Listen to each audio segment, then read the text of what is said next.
The Endless Hunt. After the fall of Malak and his hordes, Dacheldor was named the new Lord Clan Master of the Strider people. Under his rule, they became a hunting force that traveled the universe, obliterating all remaining demonoid infestations. In his spare time, Dacheldor practiced magic to manipulate the elements, granting him greater power over electricity, which could be weaved into his attacks to produce devastating battle effects. He also studied as many alien cultures as he could, in search of secrets that would aid in the destruction of the demonoid menace. Such secrets, it turned out, actually did exist. By luck, he discovered the logs of a long-departed race that existed during the first wars of the Angels. Part of the logs contained lost histories and teachings of an early demon-hunting cult that had been created before the fall of the Ancients. The demon hunters were mortals who believed the Ancients were not strong enough to protect them from what they called demons, angels, and the old species. To better defend themselves, they learned to harness the powers of the demons they killed, in a sense, absorbing their souls. Using this technique, they were able to permanently destroy demonoids and angels and effectively stop the influx of demons through gateways. Also, the energy they absorbed granted them increased spiritual power and demonic strength, making them almost like demons themselves. Though unsettled by the idea of absorbing demonic power into himself, Dacheldor took up the task of learning the ways of the demon hunter. Once he mastered the arts of absorbing demonic energy, he taught it to his loyal Striders, and they used it to battle against the demonoid hordes. The results were astounding. The Striders grew so strong that the demonoids became like insects to them. Soon, there were only a few scattered sects of demonoids hiding throughout the universe. The majority of the allied forces of the universe returned to life as it once was, but the Striders made it their personal mission to seek out all remaining demonoids and dispose of them. This was no easy task, for Dacheldor would stop at nothing short of genocide of the entire demonoid race. Those that followed him would fight a lifetime of war against demonic foes, and often those whose ancestors had fought alongside Dacheldor spoke of how their descendants were now doing the same. Still, he found no pleasure in the aid he gave others, or the betterment of his people. He found solace only in the knowledge that more of the enemy's numbers had been destroyed. The physical scars of his past were long healed, but the mental wounds were still open and plaguing him. His reasons for hunting the demonoids were far from just. He wanted them to pay for his losses. Immortality had twisted his views on life, leaving him cold. Attempts at having a family always ended in tragedy, and friendships became lost in the sands of time. To hide his loneliness, he buried himself in his work. But this only made him more detached and uncertain of reality. With every battle he grew stronger, and as time passed, his emotional pain began to twist into a sort of morbid pleasure. Combat became his love, and he used it to release all his anger and sadness. Over the course of countless generations, the Striders battled the demonoid hordes until only a few dozen remained. In an attempt to escape slaughter, these demonoids hid within the folds and cracks of alternate dimensions where they believed they would be safe. They were wrong, however. It was not long before the Striders developed a means of travel between dimensions themselves. Having collected vast amounts of equipment from the beings they saved on their crusades, the Striders had access to technology years beyond that of other races. They gave most of this technology to the newly reformed Galactic Federation, who fashioned it into even more advanced technologies before returning it to the Striders. When the demonoids escaped to the far unseen dimensions, it was not long before the Galactic Federation was able to develop a means of viewing and moving between these and other dimensions. This development changed the face of exploration for all the races of the universe, making complete universal exploration possible. The Striders poured into alternate dimensions and eradicated the last of the demonoids. This granted the Striders great spiritual and demonic power, elevating them to near godlike status. Being generations older than the rest of his kind, Dacheldor was easily the most powerful in his universe, and became known across all the worlds as the universe's savior. His part in the establishment of the Striders' greatest victory fulfilled his role as their messiah. The demonic energies Dacheldor had absorbed during his campaigns granted him unparalleled spiritual power, but his power was far from absolute. In his search to understand exactly what he had gained, Dacheldor discovered an ancient theory called the theory of the three primes. It explained why his spiritual power held such limitations, yet allowed godlike appearances.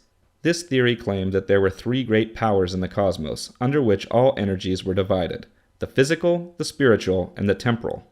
These powers were called the primes, and symbolized the unison of the body, the soul, and the mind. The physical prime encompassed all that was tangible, the spiritual prime encompassed all that was intangible, and the temporal prime encompassed all that was based on time. Spells and manipulations that altered the world were physical in nature, as were the improvements and movements of the body. Spectral energy and harmonic forces generated from all things were considered spiritual in nature, and memory or alteration of history and fate were considered temporal. Dacheldor's spiritual powers were expansive, but only aided in the increase of his own life essence. He was now stronger and more resilient than any other being in his universe, but was no more capable of altering reality than he was as a young Strider. His spiritual energies could be used to increase the potential of his spells and attacks, but were not a means of affecting others. He decided that his next path to power would be to gain control over the physical prime. With the demonoid forces completely defeated, the Striders gave up the demon hunting profession and settled down with other races across the universe. In time, they began to disappear as they mated with other species and merged with their cultures. A few generations after their victory, Dacheldor was the only full-blooded Strider left in the universe, and the loss of his species affected him greatly. Seeing no remaining ties to his universe, he searched for a way to travel beyond it in hopes of finding the keys to unlocking the physical prime. Traveling beyond a universe's limits was no easy task. The edge of any given universe consisted of an unstable fusion of its boundaries with those of the universes around it. Traveling through these boundaries into a new universe required the ability to locate the edge, cross through a void of nothingness, and survive entry into a place of the complete unknown. It was suicide for most races to even attempt to travel beyond their universe, but as an immortal, Dacheldor had no problem with the possibility of failure. Using the technology amassed by the Striders during their years of hunting demonoids, Dacheldor constructed a one-man craft that he believed could survive a trip between universes. He was partly correct, because the craft did manage to successfully take him from his universe to another. The craft shattered upon entry, however, and he was jettisoned into the chaotic boundaries of the new universe.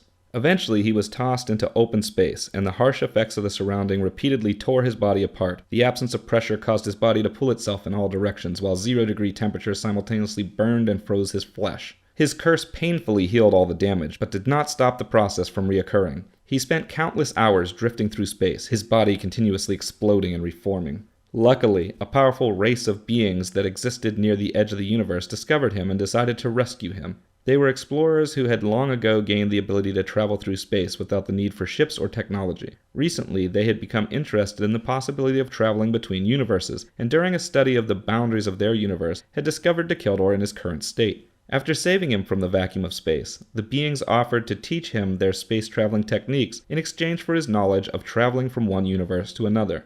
These techniques would grant him the ability to communicate effectively with all life forms, survive in space without technology, and travel through space without a ship. All he had to do in return was explain the accomplishments and mistakes of his voyage. He could not pass up such an offer, so he accepted and began training immediately. Communication was essential to the training, so the ability to communicate effectively with all life forms was the first topic of Dacheldor's training. This training was divided into 2 parts, both of which required him to learn the basics of psychic projection and mind visualization.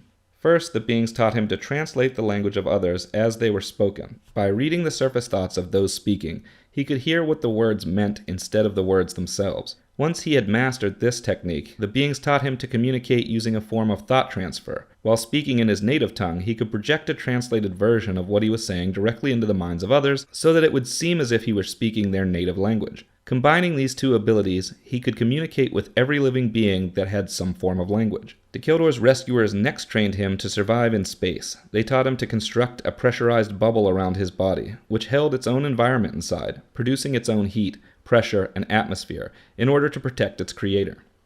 This could also encompass multiple users at a time, even extending to protect entire armies. As a result, Dacheldor could exist and flow through space unharmed, and was able to maneuver as if he were on a planet. Finally, the beings taught him to use his own energy to propel himself forward at speeds similar to those of a massive starship. Using his own spiritual energy as a power source, he could produce energy waves that would act like the exhaust from a rocket, pushing his pressurized bubble in the opposing direction to its release. His speed was determined by the amount of energy he could create, and he found the ability to maneuver himself while traveling simple and painless. With his training completed, he gave the beings the information they requested, and helped them to develop a method of universe-to-universe travel using the powers they had shown him. Now, both the beings and Dacheldor could travel between universes without risk, and he would never again have to worry about the agony of the vacuum of space. When the time came for the beings to leave their universe, Dacheldor went out on his own to explore his new surroundings. The entire Megaverse, a collection of multiple universes, was now at his fingertips, and he believed he could spend eternity exploring. Eternity turned out to be longer than he expected, however, and he eventually grew to understand how endless an eternal life was. Thoroughly exploring a single universe took thousands of generations for one man to accomplish, but Dacheldor had more than enough time to explore them all. Though he did not get through every one, he considered himself an expert of the megaverse after only a few thousand years. He found that most beings were essentially the same across all worlds, and believed he had seen all there was to see in a very short time. Bored by even the most exciting phenomena, he began to think there was nothing left for him to do in life and longed for an eventual release. He had seen as much as he cared to see, yet he had only scratched the surface of his immortal life. He spent the next few years grieving, but that ended when he heard rumors of a demonoid army appearing within the megaverse. Upon investigating these claims, he discovered hordes of demonoids infesting universes throughout the megaverse, in the same manner they had infested the Strider universe so many years ago. Though he had destroyed all the demonoids in his universe, he had never thought to hunt them once he traveled beyond it. Now it appeared that they were amassing to attack the entire megaverse, and only he knew how to stop them. This turn of events led him to begin what he called the Endless Hunt. It signified a desire to devote his life to hunting and dispatching demonoids throughout the endless boundaries of the megaverse. Though it was still derived from the hatred that had driven him before, the Endless Hunt gave him a fresh purpose and desire to live. He found the slaying of demons fulfilling in every way.